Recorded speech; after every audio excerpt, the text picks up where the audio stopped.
Welcome to B&E World. I am thrilled to have you here. Get ready for learn many languages and lot of fun. Don't forget to like, subscribe. In this lesson, we're going to learn how to use al-madira or afwan and ana asif and other words when apologizing in Arabic.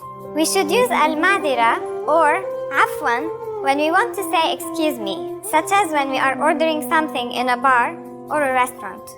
For example, al-madira qahwa min fadlika or afwan qahwa min fadlika. Excuse me, a coffee please. We can also use it when asking a question. Al-madira, ayna al-mahatta? Or, afwan, ayna al-mahatta? Excuse me, where is the station? Sometimes we also hear people say, min fadlika, or, please, to draw somebody's attention. Min fadlika. If the person is a woman, we replace the ending with ki, so it becomes min fadliki.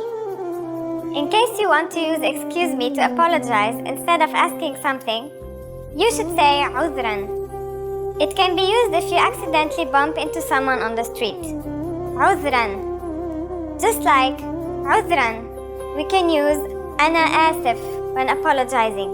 It literally means I'm sorry or pardon me. As we learned in the last lesson, ana means I. So the adjective that follows should be modified according to the gender. So if you're a woman, you should say ana asifa instead of ana asif. But if you really want to apologize for something, it might be better to use a different phrase. That phrase is the verb samahni.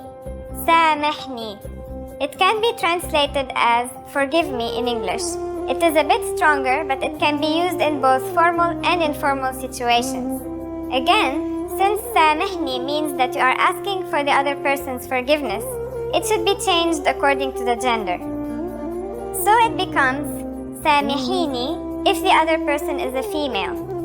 Samihini.